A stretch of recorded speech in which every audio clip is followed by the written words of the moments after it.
한껏 이어진 교회 오셨다고 축복해놓고 설교 제목은 제가 예수를 배신했습니다 입니다. 가룟 유다를 다루려고 합니다. 우리 이 제목을 보고 또 나를 정죄하려고 하는구만, 나를 가룟 유다 취급하는군, 이렇게 생각할지 모르겠는데요, 아니고요. 그러나 배신하는 건 맞잖아요. 그래서 이 가룟 유다에 대해서 우리가 많이 아는 것 같지만 사실 모르는 것도 많더라고요. 그래서 제가 오늘 우리 성도님들과 함께 묵상하기를 원하는데요, 가룟 유다에 대해서 원래부터 이 사람은 배신자였을까? 사실 예수님 믿지도 않으면서 예수를 따라다녔던 사람이라고 해석하는 분들도 많이 있고요. 또 가룟 유다를 중간에 변절한 사람으로, 잘하다가 말아버린 사람으로 해석하는 경우들도 많이 있습니다. 우리 성도님들은 가룟 유다를 어떻게 보고 계실까요? 어떤 목사님은 그런 말씀 하시더라고요. 예수님을 따라다녔지만 처음부터 그가 꿈꿨던 예수는 다른 예수였다고. 얼마든지 자기의 비전과 꿈을 이루기 위해서 예수와 오랜 시간 함께 있어도, 그의 기적을 보고 그의 말씀을 들어도 자기가 이루는 꿈을 위해 예수를 도구로 이용하려고 했던 이 가룟 유다는 아무리 설교를 들어도 변하지 않은 채 그렇게 처음부터 다가온 것 때문에 예수를 팔아버렸다라고 해석을 하는 거죠. 저는 이 해석이 무섭더라고요. 아무리 오래 있어도 진짜 이 목적이 다르면 변하지 않을 수 있구나. 그래서일까요? 요한복음 18장 4절에 보면 맨 마지막 파트 아닙니까? 가룟 유다가 겟세마네 동산에서 예수를 그 대제사장의 손에 팔아버릴 때 예수님이 가룟 유다에게 하신 말씀입니다. 한번 같이 읽어주시겠습니까? 시작. 예수께서 그 당할 일을 다 아시고 나아가 이르시되 너희가 누구를 찾느냐. 아마 가룟 유다에게 마지막 던진 질문이셨을 거예요. 누구 찾아왔느냐? 처음부터 성경이 얘기하고 하나님이 보내주셨던 예수 그리스도를 찾아 나온 게 아니라 다른 예수를 찾아 나왔기에 어쩌면 가룟 유다는 처음부터 믿지 않는 사람으로 예수님 곁을 지켰을 수도 있겠다라는 생각이 들어요. 여러분들, 우리는 예수 그리스도의 은혜의 말씀 앞에 생각이 조정되어지고 변화되고 있는 과정을 정말로 겪고 있는지 한번 살펴보는 시간 되기를 원합니다. 근데 또 다른 목사님들은요, 가룟 유다가 처음엔 제자였지만 잘하다가 말아버렸다, 몇 가지 성장을 멈추게 하고 변화를 멈추게 하는 그런 시점들이 있었던 거죠. 가령 이런 겁니다. 가룟 유다에서 가룟을 지역으로 해석하는 게 아니라 열심당과 관련된 용어로 해석해서 이 가룟 유다가 정치적인 목적이 있었는데 그 정치적인 뜻을 자기 뜻대로 이루어주지 않는 예수를 보면서 마음에 안 들어서 더 이상 따라다니지 않고 잘하지 않고 변하지 않았다는 해석도 있고요. 또한 여러 복음서에서는 가룟 유다가 예수를 팔기로 작정했던 사건 앞에 공통적으로 향유옥합 사건을 기록해 두고 있어요. 잘 아십니까? 한 여인이 향유옥합을 가지고 비싼 걸 깨트려 가지고 예수님한테 다 부어버리죠. 그때 가룟 유다가 굉장히 불편해합니다. 가난한 사람들한테 비싸게 팔아서 나눠줄 수 있는 걸 왜 이렇게 낭비하냐고. 그때요, 여러분들, 그 가룟 유다 편을 들어주면 좋겠는데 오히려 예수님이 여인 편을 들어주죠. 자기 딴에는 정의로운 이야기를 한 것 같고 올바른 이야기를 했다라고 생각을 하는데 나를 인정해주지 않고 다른 사람 편 들어주는 이 예수의 모습 앞에 여러분들 더 이상의 성장을 멈춰버리고 시험에 들어서 예수를 배신하게 되는 거, 여러분들 이렇게 해석할 수도 있겠더라고요. 근데 저는 가룟 유다가 왜 배신했느냐 보다도 그 사실에 대해서는 다 추론이더라고요. 제가 뭐 이 책 저 책 다 찾아봤는데 많이들 추론일 뿐이에요. 성경에 안 나와 있으니까. 근데 이렇게 추론하거나 저렇게 추론하거나 한 가지 공통점이 있더라고요. 그건 뭐냐면 내가 옳다는 확신이었어요. 처음부터 아무리 예수님의 기적과 설교 말씀을 들어도 자기가 안 변하는 까닭은 뭡니까? 내가 생각했던 하나님상, 내가 생각했던 예수상은 이게 옳다라는 생각 때문에 예수가 아무리 섬겨야 한다고 해도 그는 이기기를 원한 거죠. 이 내가 옳다는 생각이 가룟 유다로 하여금 처음부터든 중간에서든 변화되지 않고 예수를 버리는 일에 사용됐다는 사실 아십니까? 또요, 정치적인 메시아 때문에 예수를 팔아버리는 현상, 오늘날 우리 한국교회도 있는 거 아닌가요? 정치가 강단을 뒤삼켜버리고 예수 믿는다면 이 정당이어야 된다라고 얘기를 하면서 그렇게 내 확신을 가지고 내가 옳다는 생각 때문에 서로 분열하고 있는 모습이 있다면, 여러분, 이것도 내가 옳다라는 가룟 유다 DNA가 아닐까요? 교회가 재정을 사용하는 문제에 있어서도 왜 구제와 복지 사역에 사용하기 위해서 시설 확충을 위해서 사용하지 않고 주일학교에 사용했냐라는 것 때문에 또 분열이 나타나고 내 주장이 옳다고 주장하고, 그것을 또한 인정해주지 않으면 저 사람들이 어떻게 맞았냐라고 하면서 이 내가 옳다라는 생각 때문에 시험에 빠져든다면 이게 가룟 유다 DNA겠구나 라는 생각을 이렇게 해석해 보았던 거죠. 우리 사랑하는 성도님들 어떻습니까? 우리 안에 내가 옳다는 확신, 그래서 내가 그래도 저 사람보다는 낫다라는 어떤 그런 믿음, 이것 때문에 혹시 우리도 모르는 사이에 가룟 유다가 돼가는 것은 아닌가 싶은 생각이 들어요. 이번 고난주간 특별하게 이렇게 모였는데요, 우리가 이번 고난주간에 우리의 죄를 십자가에 못 박게 되는 은혜가 있기를 주님의 이름으로 축원드립니다. 그런데 우리의 죄를 못 박자니까 자꾸 한 목사님이 그러시더라고요. 제가 분당우리 교회 고난 집회 때 몇 년 전에 들은 건데 아직도 기억나요. 맨날 그때 그 물레방아, 그때 물레방아에서 실수했던 것만 회개하는 거예요. 예수님이 고난주간 집회를 통해서 그때 다 사해줬다, 십자가에서 그 죄 씻어주셨다, 아멘 했는데 또 다음에 또 고난주간에 또 물레방아, 또 회개됐다고 그랬는데 또 다 이루었다고 했는데 또 그 다음에 또 물레방아.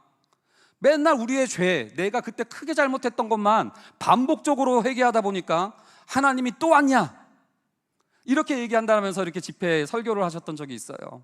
여러분들, 우리가 이번 집회 때는요, 물레방아만 회개하는 것이 아니라 요즘 내가 옳다라고 생각했던 나의 고집, 내가 그래도 다른 사람보다 좀 낫지 않냐라는 그 주장, 나는 그래도 괜찮다라는 어떤 그런 신념들, 이것들을 한번 십자가에 못 박아보는 고난주간 되기를 주님의 이름으로 축원드립니다. 자, 그런 고난주간 집회를 일주일 동안 한번 만들어 보자는 얘기예요. 근데 제가 이렇게 설교를 하면 아마 많은 성도님들은 에이, 그렇지, 예상대로 저 목사가 정죄하는구나, 나보러 가룟 유다 취급하는군, 이렇게 해석할 수 있는데요, 제가 이번 주간에 이 말씀을 묵상하다가 정말 값진 묵상을 하나 했습니다. 특별히 내복음서가 다 그런데요, 마태복음은 특별히 더 그렇더라고요. 가룟 유다만 전면 배치하지 않더라고요. 가룟 유다 이야기에 꼭 베드로를 함께 넣어서 이야기를 하던 거, 여러분들 혹시 관찰하셨던 적 있습니까? 최후의 만찬의 이야기 때요, 예수님이 이 가운데 나를 파는 사람이 하나 있다, 그리고 막 접시에 손을 넣는 자가 바로 그다, 그러길래 저는 가룟 유다 불쌍하다, 이제 드디어 들통나는구나, 가룟 유다 인생 최고의 위기, 심장이 벌렁벌렁벌렁하는 순간 아닙니까? 이제 들켰군. 그리고 모든 게 가룟 유다에게 클로즈업이 되는데요, 희한합니다. 내복음서 다 제자들이 가룟 유다인 줄 못 알아채요. 요한복음 13장 28절 29절 말씀 한번 읽어주실까요? 읽습니다. 시작. 이 말씀을 무슨 뜻으로 하셨는지 그 앉은 자 중에 아는 자가 없고, 어떤 이들은 유다가 돈괴를 맡았으므로 명절에 우리가 쓸 물건을 사라 하시는지, 혹은 가난한 자들에게 무엇을 주라 하시는 줄로 생각하더라. 여러분들 한번 내복음서 다 찾아보세요. 최후의 만찬에서 나를 팔 자가 여기 있다 그랬는데, 예수님이랑 같이 떡도 먹고 손도 넣었는데, 함께 떡을 먹었는데 가룟 유다가 안 걸려요. 그래서 제가 이번 한 주간 이거 어떻게 해석하지? 아마 식사 자리에서 제자들이 다들 손 넣어서 막 기겁 이렇게 먹어서 그런가? 막 이런 해석도 들고요, 막 다양한 생각이 들더라고요. 그러고 이야기가 지나가요. 그냥 지나가요, 스토리가. 그 다음에 예수님이 뭐라고 그러냐면, 너희들이 다 나를 버릴 거다, 이 얘기를 하세요. 그때 베드로가 나서죠. 다른 사람들은 다 버려도 나는 주님을 버리지 않을 겁니다. 그때 예수님이 뭐라고 얘기합니까? 마태복음 27장 34절. 오늘 밤 다 굴기 전에 네가 3번 나를 부인하리라 라고 얘기를 해요. 자, 연결해서 보셔야 됩니다. 여기에 나 파는 사람 있다. 그리고 누군지 아직 몰라. 그리고 너네들이 다 나를 버릴 거다. 그러니까 베드로가 나서서 나는 아니다 그랬더니 예수님이 네가 나 3번 부인할 거다. 연결되는 스토리예요. 여기서 퀴즈. 무리들은 누가 예수님을 배반할 거라고 생각할 여지가 있었을까요? 베드로예요. 가룟 유다에게 클로즈업을 맞추더니 이야기의 흐름은 베드로가 의심받기 딱 좋은 구도로 흘러가고 있어요. 제자들이 혼돈에 빠졌겠죠. 저 수제자가 저렇게 열정적이었는데 근데 또 저 나댈 때 알아봤어. 뭐 다양한 생각으로 베드로의 부인을 제자들이 막 혼란스럽게 수군거렸을지도 모릅니다. 그러나 이때만 나타나는 게 아니고요. 세족식 때도, 고난주간에 세족식 하잖아요. 그때 예수님이 발 씻어줄 때 하필 베드로가 나서요. 다 씻어주세요. 그랬더니 주님이 너네들 이미 씻었다 그러면서 발만 씻겨주잖아요. 그러면서 예수님이 뭐라고 그러냐면 너네들은 이미 깨끗하지만 다 깨끗한 건 아니다 그러면서 가룟 유다를 염두에 두세요. 그때도 근데 가룟 유다를 이렇게 폭로하진 않으세요. 세족식 때도 베드로와 가룟 유다가 함께 비교돼서 나와요. 마태복음은요 또 겟세마네 동산에서도 2명을 동시에 등장시키죠. 가룟 유다는 망치와 칼을 들고 예수님 잡으러 왔고요. 베드로는 칼을 들고 대제사장 종의 귀를 잘랐죠. 이 결정적인 사건 때도 2명이 같이 동장해요. 그리고요 마태복음은요 둘 다 배신한 장면을 베드로의 배신, 유다의 배신을 기록해 두고요 또 둘 다 회개한 장면을 유일하게 기록한 책이 마태복음이에요. 마태는 왜 이랬을까요? 가룟 유다를 혼자 생각하지 말고 연결해서 해석해 보라는 거예요. 가룟 유다만 배신한 게 아니라 베드로도 배신했다는 사실을 우리에게 알려주고 싶은 것이 아닐까라는 생각이 들더라고요. 그러면서 제가 본문을 다시 한번 살펴보니까 성경이 가룟 유다를 색출해내지 않아요. 우리 이렇게 설교하면은요 네가 가룟 유다냐? 우리 중에 누가 가룟 유다일까? 이걸 자꾸 색출해내려고 합니다. 그런데요 이 여러 복음서 다 예수님이요 가룟 유다를 색출하지 않아요. 마태복음 26장 21절에서 예수님이 말씀하시죠. 너희 중에 한 사람이 나를 팔리라. 여러분들 제가 예수가 아닌 게 복음이더라고요. 제가 예수면은요 이름 밝혔어요. 얘야 얘 똑바로 봐. 얘 근데요 예수님 이 말 하니까 제자들이 다 수군거리면서 22절에 어떻게 얘기합니까? 몹시 근심하여 각각 여짜오되 주여 나는 아니지요. 다 이렇게 물어봐요. 그런데요 25절이 놀라워요. 이미 가룟 유다는 예수님을 은 30에 팔기로 계약했거든요. 그 상황에 이렇게 돌기 시작하면 저는 겁이 나서라도 어떻게 알았지?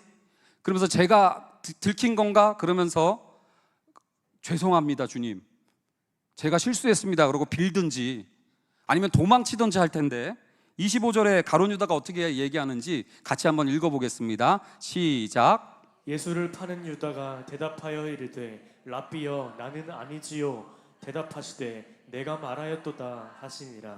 랍비여 나는 아니지요 라고 또 물어봐요. 이 뻔뻔한 사람.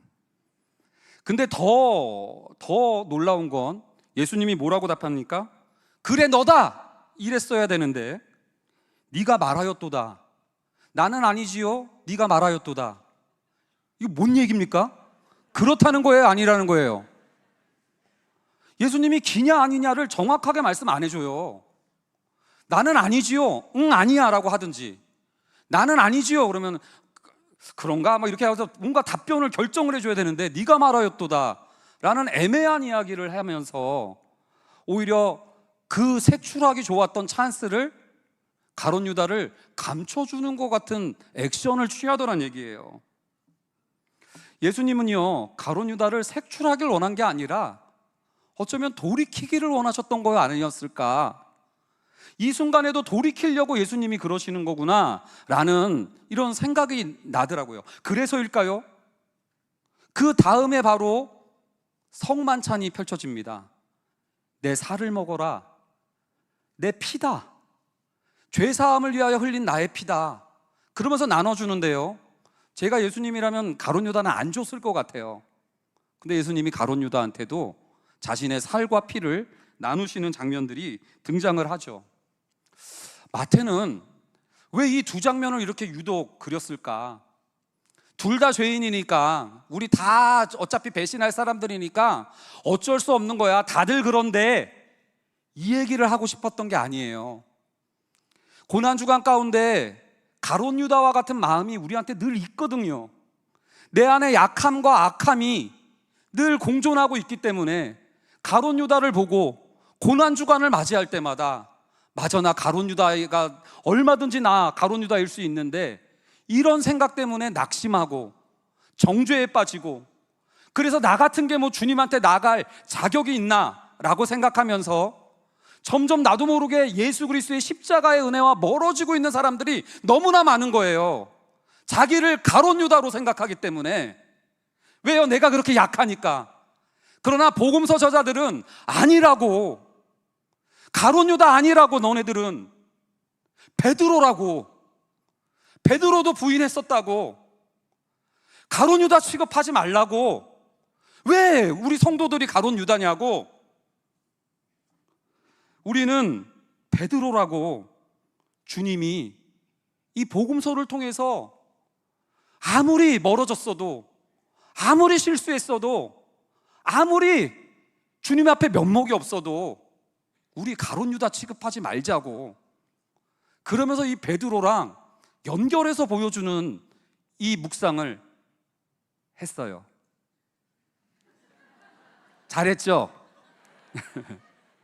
기억하실 필요가 있다는 거예요. 그래서 여러분들 한번 체크리스트를 들려드려 볼게요. 내가 베드로일까? 가룟 유다일까? 첫 번째 체크리스트입니다. 어떤 마음으로 있는가입니까? 어떤 마음입니까? 였어요. 예수님이 우리 중에 배신자가 있다라고 얘기를 했을 때, 많은 제자들은, 11명의 모든 제자들은 26장 22절처럼 얘기합니다. 그들이 몹시 근심하여 각각 여짜오되 주여 나는 아니지요 라고 물어봐요. 이 제자들의 마음은 어땠을까요? 자기가 연약하다는 거 알아요. 자기가 실수할 수 있다는 거 알아요. 그래서 내가 실수할까 봐 불안해서, 주님, 내가 혹시 배신하는 자입니까? 내가 죄 지을까 봐 염려스러워서, 주님, 나는 아니시요, 이렇게 물어봐요. 근데 가룟 유다 26장 25절에서 랍비여 나는 아니지요, 어떤 마음으로 물어봤을까요? 이미 팔았던 사람인데 들킬까 봐 물어보는 거예요. 내가 들킬까 봐 무서워서, 주님, 랍비여 나는 아니지요. 여러분들 체크리스트 해보세요. 오늘 왜 오셨습니까? 고난주간에 우리가 십자가 앞에 왜 서려고 합니까? 주님, 우리 연약합니다. 구주의 보혈 아니면 안 됩니다. 그러면서 주여 아니지요 하면서 온 게 우리들 아닙니까? 내가 말하요 또다 이렇게 답하지 마세요. 오히려 혹시 여러분들 이런 분이 아니라면 여러분들은 적어도 가룟 유다가 아니에요. 탁병진 목사가 안 오면 뭐라 할까 봐, 들킬까 봐 나온 분 계십니까? 저 등치로, 저 큰 눈으로 안 나왔어요, 집사님?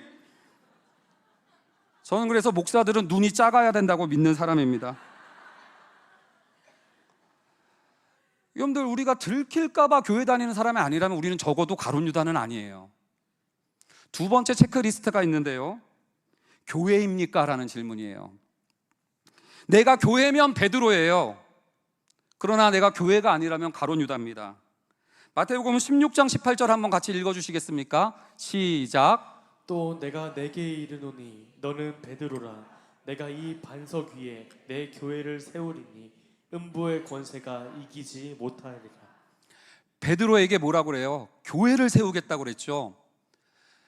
우리는 그 베드로의 주는 그리스도십니다라는 이 고백 위에 세워진 그 곳이 교회라고 믿는 사람들이죠. 여러분들 예수를 주님으로 영접하신 분들 맞으시죠? 비가 오는데도 여러분들 이곳에 있는 것은 예수가 주님이시라고 믿기 때문에 오신 거 아닙니까? 근데요, 가룟 유다는 마태복음 내내 예수를 혼자 랍비라고만 부릅니다. 랍비여, 나는 아니지요. 또 겟세마네 동산에서도 예수를 팔아넘길 때에도 랍비여, 안녕하십니까? 라고 불러요. 여러분들, 랍비는 얼마든지 바꾸고 비교할 수 있는 대상이겠죠. 나에게 조금 도움을 주는 정도의 대상이겠죠. 그러나 교회는 예수를 주님이라고 부르는, 주님이라고 고백하는 사람들의 모임 아닙니까? 여러분들이 예수를 주님으로 고백하신다면 교회입니다. 여러분들이 예수를 주로 시인한다면 여러분들은 결코 가룟 유다가 아니라 베드로이신 줄로 믿으시기 바랍니다. 여러분들이 그렇게 예수를 주로 시인하고 있다면 음부의 권세가 흔들 수 없는, 그 어떤 음부의 권세도 이길 수 없는 베드로라는 사실을 마태는 들려주고 싶었던 거예요. 믿으십니까? 너무 좋더라고요. 그러나 여러분들, 제일 중요한 체크리스트, 마지막 체크리스트가 하나가 있는데요, 회개했습니까? 라는 거예요. 오늘 우리가 읽었던 본문 3절에 보면 예수를 판 유다가 예수께서 정죄됨을 보고 스스로 뉘우쳐 그 은 30을 대제사장들과 장로들에게 도로 갖다 줍니다. 유다가요, 깨달은 거예요. 내가 잘못했구나를. 그리고 자기 생각만 한 게 아니라 행동까지 해서 도로 갖다 줘요. 그리고 4절 말씀도 한번 읽어주시겠습니까? 시작. 이르되 내가 무죄한 피를 팔고 죄를 범하였도다 하니 그들이 이르되 그것이 우리에게 무슨 상관이냐, 내가 당하라 하거늘. 가룟 유다는요, 또 행동만 한 게 아니라 자기 죄를 고백해요. 공개적으로 내가 무죄한 자의 피를 팔았다. 그러면서 대제사장에게 찾아가서 항의해요. 돌려놓으라고. 근데 이제 제사장들이 네가 네 알 바다 내가 알 바 아니다 그러죠. 5절 말씀에 유다가 은을 성소에 던져놓고요, 책임질 수가 없어서 어떻게 합니까? 스스로 그 죄값을 감당해요. 목매어 죽어요. 너무나 안타까운 사실이지만 가룟 유다가 오히려 여러분들 이러한 모습 하나하나를 보면 그가 죄를 깨달았고요, 생각만 한 게 아니라 행동했고요, 그 다음에 자기의 죄를 고백했고요, 가서 대적들에게 따졌고요, 그리고 책임을 져요. 괜찮은 회개 아닙니까? 근데 이 장면도 마태는 베드로와 연결시켜요. 베드로의 회개는 어떠십니까? 마태복음 26장 57절이에요. 같이 한번 읽어보겠습니다. 시작. 이에 베드로가 예수의 말씀에 다 굴기 전에 내가 3번 나를 부인하리라 하심이 생각나서 밖에 나가서 심히 통곡하니라. 이게 끝이에요. 깨달음도 뭐 그런 내용 없고요, 행동의 변화도 없고요, 뭐가 이렇게 가서 뭐 대제사장에게 찾아가서 따지지도 못해요. 제일 뭐 칼 들고 나서길래 좀 믿었더니 대제사장 앞에서 찍소리도 못하고 있어요. 그리고 오히려 하는 짓은 울고 있는 게 전부입니다. 울기만 하면 회개한 거 맞습니까? 어떤 면에서 회개라고 생각할 때 가룟 유다의 회개가 훨씬 회개 같아 보여요. 그냥 울고만 있는 베드로의 회개는 그냥 미량 같은 회개, 그냥 그런 모습처럼 보여져서 이걸 어떻게 해석해야 되지? 이게 난감한 겁니다. 근데요, 가룟 유다의 회개에 결정적인 패착이 2가지가 있는데 그 중에 첫 번째 문제가 뭐냐면, 가룟 유다가 회개의 모든 요소들을 다 갖추고 있지만 예수에게 찾아간 게 아니라 대제사장을 찾아 나섰다는 거예요. 오히려 예수에게 찾아간 게 아니라 회개의 모든 것들 다 갖추고 있었지만 예수에게 다가간 게 아니라 오히려 대제사장을 찾아갔다는 소리입니다. 예수님께로 돌아가는 이 요소 하나가 빠지면 아무리 모든 회개의 요소가 다 있다 할지라도 그것은 가룟 유다의 회개라는 거죠. 여러분, 저는 오늘 연합 예배하면서 참 이 본문과 연결해서 감격이 있더라고요. 우리는 지금 각 교회별로 경쟁적으로 모인 게 아닙니다. 우리는 누구 교회가 더 좋나, 더 괜찮은 교회가 어떤가 경쟁하고 비교하면서 예배드리는 게 아니에요. 만약에 그러고 있다면 여러분들은 대제사장을 찾아 나선 발걸음일 뿐입니다. 일반성도 파송운동 자체가 여러분들 그런 정신 아닙니까? 어찌 우리 교회끼리 경쟁하고, 이게 아니라 서로, 오히려 우리가 함께하면서 지금 이 자리에는 각각의 교회가 아니라 예수 그리스도께 나온 자리임을 믿으십니까?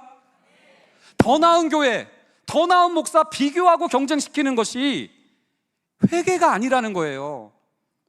오히려 어떤 제사장을 찾아갈까가 아니라 예수께 나오는 이 자리를 기억하시기 바라요.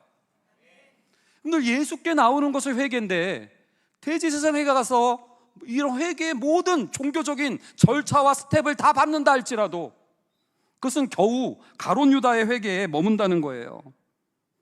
또 27장 4절 말씀도 한번 같이 읽어볼게요. 두 번째 패착이에요. 읽습니다. 시작. 이르되 내가 무죄한 피를 팔고 죄를 범하였도다 하니 그들이 이르되 그것이 우리에게 무슨 상관이냐 내가 당하라 하거늘. 네가 당하라, 이게 무슨 소리입니까? 네가 알아서 해라라는 거예요. 다른 은혜 구하려고 하지 말고, 다른 도움 하지 말고 네가 해라, 이 소리입니다. 그 말 때문일까요? 이 말이 어떻게 됩니까? 스스로, 3절에서는 스스로 뉘우쳐, 5절에서는요 스스로 목매어. 여러분들, 회개가 내 스스로의 결단으로 생각하고, 내 스스로의 행동 변화로 생각하고, 내 스스로가 책임지는 것으로 생각하는 가룟 유다에 머물러 있는 회개가 너무나 많습니다. 예수께로 가서 그의 은혜를, 그의 공로를 의지하는 것이 회개의 일터인데, 오히려 대제사장에 가서 더 나은 교회, 더 좋은 교회 찾아다니는 경쟁을 하다 보니까 누가 더 낫나, 누가 더 잘하나, 이런 비교 가운데 결국에는 가룟 유다의 DNA였던 내가 옳다라는 확신만 점점 키우고 있는 회개를 우리가 하고 있었던 것은 아닐까요? 베드로는 근데 어떤지 다시 한번 살펴보세요. 마태복음 26장 75절에 심히 통곡했다라는 것만 제가 얘기했었는데요, 다시 한번 살펴보니까 베드로의 회개는 베드로가 예수의 말씀에 다굴기 전에 네가 3번 나를 부인이라 하리라 하심이 생각나서. 마가도 이렇게 기록해요. 누가는요 여기다가 말씀이 생각나서 울었다라는 말 플러스 예수님이랑 눈까지 마주쳐요. 그래서 회개했다라고 얘기를 합니다. 예수께 나온다는 것이 여러분들 추상적인 게 아니에요. 하나님의 말씀이 살아있고 활력 있다라는 사실 믿으십니까? 말씀 대하는 태도가 곧 예수님 대하는 태도입니다. 말씀을 생각해내는 것이 예수께 돌아가는 거예요. 베드로의 회개는 별거 없지만 예수의 말씀을 생각했어요. 다굴기 전에 너 나 부인한다라는 예수님의 말씀을 생각했어요. 근데 이런 말씀은 가룟 유다가 훨씬 많이 듣지 않았습니까?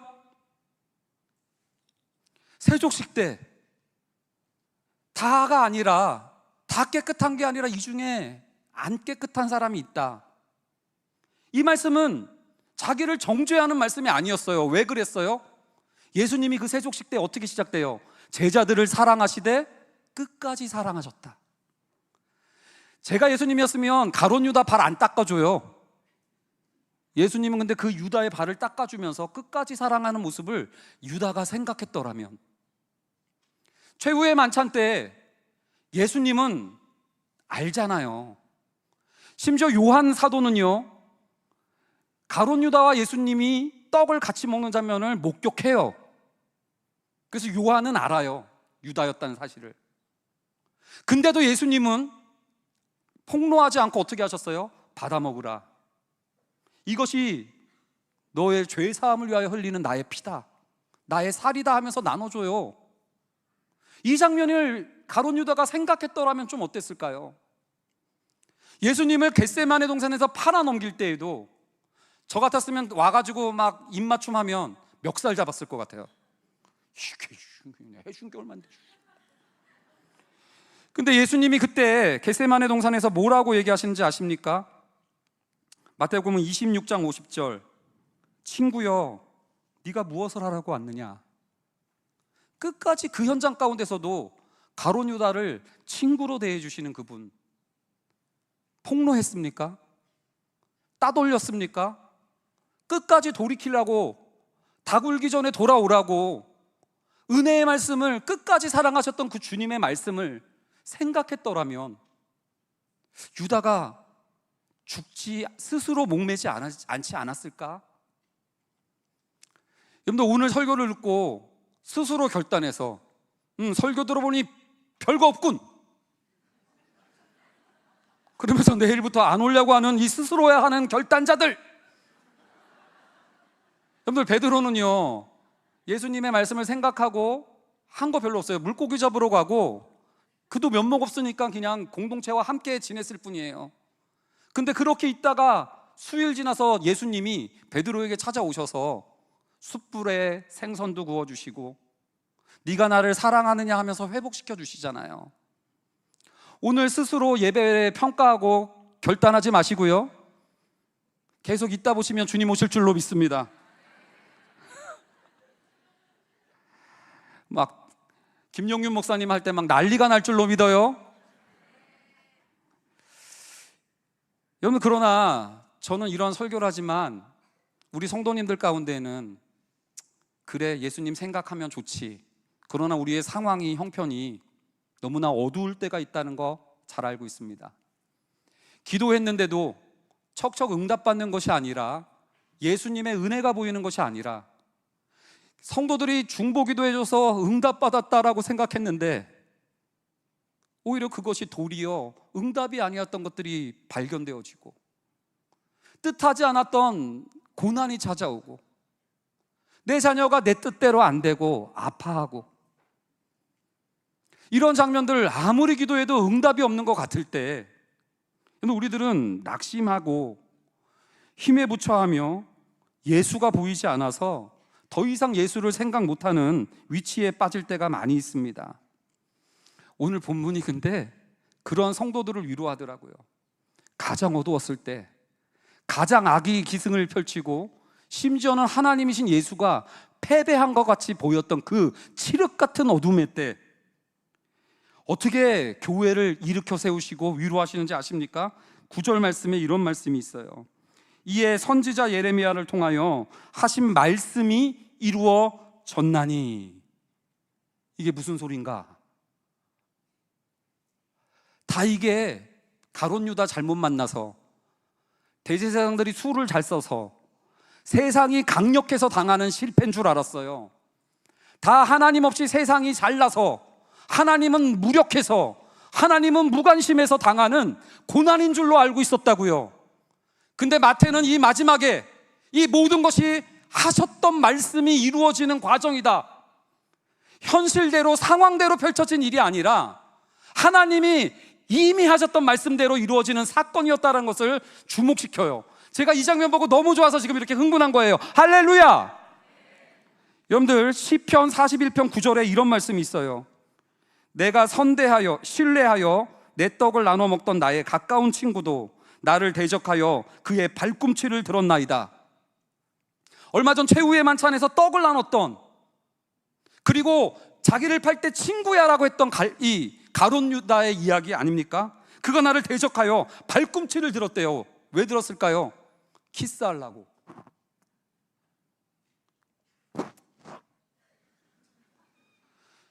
구약 성경에서부터 발꿈치 드는 것까지도 알고 계셔요, 하나님이.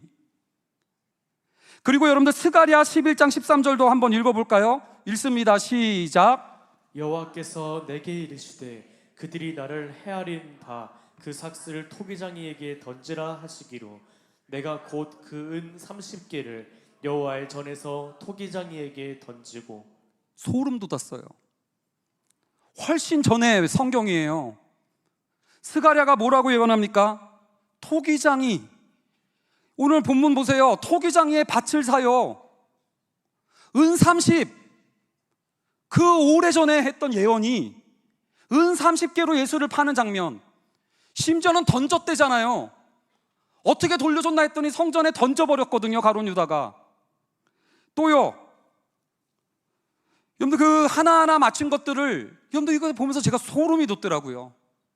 세상이 잘나서 하나님이 당하는 줄 알았는데 그 어두운 때조차도 하나님은 다 알고 계셨고 하나님의 계획대로 한치 오차 없이 차곡차곡 발꿈치를 드는 것까지도, 은을 던지는 것까지도 이루어내시는 하나님의 모습이 그 열심히 보이십니까? 가룟 유다가 예수 팔아서 번 그 더러웠던 돈, 그 은 30을 토기장의 밭으로 사고요, 그 밭을 나그네들의 묘지로 삼았대요. 그 더러운 돈, 부정한 돈이었는 줄 알았는데 하나님은 그 돈조차도, 그 악조차도 나그네들을 위한 안식처로 만들어내시는, 이방인들을 위한 선물로, 은혜로 바꾸어 내고야 마시는 역전의 하나님이 보이십니까? 그렇다면 이 하나님을 생각하신다면 가룟 유다처럼 스스로의 힘을 의지하는 것이 아니라 이 말씀에 나와 있는 이 하나님을 정말로 믿는다면 여러분들의 형편과 상황이 어떠하든지, 어떤 문제가 있든지, 그동안 얼마나 하나님으로부터 멀어져 있든지, 심지어는 예수님을 배신했다 할지라도 우린 결코 가룟 유다가 아닙니다. 하나님은 우리를 베드로로 여겨주실 줄로 믿습니다. 그 믿음 가운데 주님 우리의 손 붙잡아 주시옵소서 회개하고 기도하는 이 복된 고난주간 첫날 되시기를 주님의 이름으로 축원드립니다. 우리 함께 오늘 말씀 생각하면서요, 우리 주님여 이 손을 꼭 잡고 가소서라는 찬양 함께 부르면서 여러분들의 힘든 상황 스스로 해결하려고 하지 마시고 예수님의 손 붙잡아 달라고, 예수님 기억하고 생각하고 예수님께 다가가는 은혜의 시간 되길 원합니다.